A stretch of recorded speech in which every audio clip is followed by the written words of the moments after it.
Strong Mother's Diaries. السلام علیکم دوستو، کیسے ہیں آپ سب لوگ؟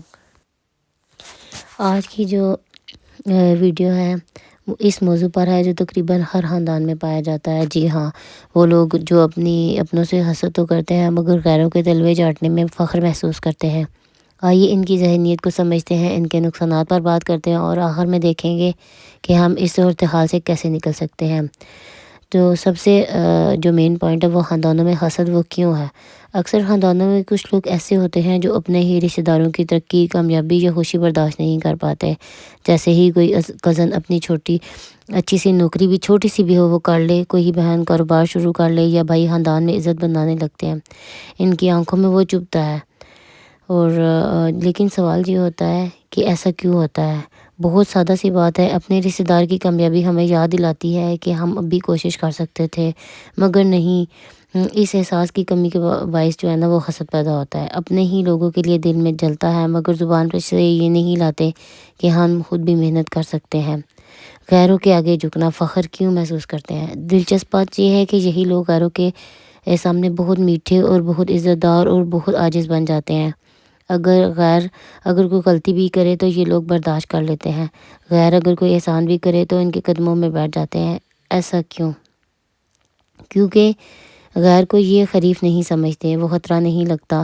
انہیں لگتا ہے غیر کی تعریف کرنے سے اس کی جو ہے نا طرف ہمیں بڑھنے سے بہت فائدہ ہوگا۔ دوسروں کے سامنے جھکنا، واہ کرنا، ان کے کام آنا، ان کو عزت نفس کا مسئلہ نہیں ہوتا، لیکن ایسے لوگوں کو آگے بڑھتا دیکھ کر ان کا خون جل جاتا ہے۔ ان کی ذہنیت کے جو نقصانات ہیں وہ کیا ہے؟ ایسی سوچ صرف خاندان کو نہیں بلکہ پوری نسل کو نقصان پہنچاتی ہے۔ جھگڑے، بدگمانیاں، ٹوٹے ہوئے رشتے نسلوں تک چلتے ہیں اور اعتماد میں کمی ہو جاتی ہے۔ گھر کے لوگ ایک دوسرے پر بھروسہ نہیں کر پاتے ہیں۔ جب خاندان ایک دوسرے کا ساتھ دینے کی بجائے ایک دوسرے کو کھینچ کر نیچے لانے میں لگ جاتا ہے تو ترقی پھر کیسے ہوگی؟ ایسے ماحول میں بچوں کی تربیت بھی بہت متاثر ہوتی ہے۔ یہ ذہنیت 3 چیزوں سے بنتی ہے، جس میں سب سے ہے کمزور خود اعتمادی۔ جو خود مطمئن نہیں ہوتے وہ دوسروں کی خوشی بھی برداشت نہیں کر پاتے ہیں اور وہ سمجھتا ہے کہ اگر کوئی دوسرا آگے گیا تو وہ پیچھے رہ جائے گا۔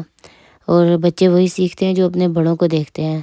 اور جو سب سے بڑی بات جو ہے وہ اس کا حل کیا ہو سکتا ہے؟ سب سے بڑی بات ہے کہ ہمیں سوچ بدلنی چاہیے، اپنے آپ کو مضبوط کرنا چاہیے، محنت کرنی چاہیے۔ دوسروں کی حسد کو وجہ سے اپنا اس کو مقصد نہ بنائیں کہ ہم دوسروں سے حسد کرتے رہیں۔ مقابلہ اپنی پچھلی ویژن سے کریں، نہ کہ رشتہ داروں سے۔ دعا کریں بس دعا نہیں، دوسروں کی خوشی میں جو ہے نا وہ خوش ہو کر دیکھیں، اللہ تعالیٰ آپ کو دگنا دے دیتا ہے۔ مثبت لوگوں کے ساتھ ہمیشہ رہیں، ایسے لوگ جو بدگمانی پھیلاتے ہیں ان سے فاصلہ رکھیں۔ تعریف کرنا سیکھیں، اپنے لوگوں کی عزت کریں، تعریف کریں، حوصلہ دیں، یہی اصل خاندان ہوتا ہے۔ اور آخر میں جو بات یاد رکھنے والی وہ یہ ہے، اپنوں سے حسد کرنے والے کبھی خوش نہیں رہتے۔ جو اپنوں کو اوپر دے کر خوش ہوتے ہیں وہی زندگی میں آگے بڑھ جاتے ہیں۔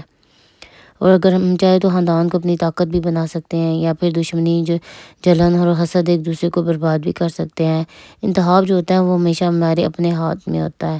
اگر آپ اپنے خاندان میں کوئی مثبت تبدیلی لانا چاہتے ہیں تو آج سے اس کو شروعات کریں۔ کسی کی خوشی میں سچے دل سے ہو کر خوش ہوئے، دل ہلکا بھی ہو گیا اور زندگی بھی آسان ہو جاتی ہے۔ مجھے امید ہے آپ کو میری ویڈیو بہت پسند آئی ہوگی، اور چلیں کس سے ملتے ہیں اگلی ویڈیو میں۔ مجھے دعاؤں میں یاد رکھیے گا۔ اللہ حافظ۔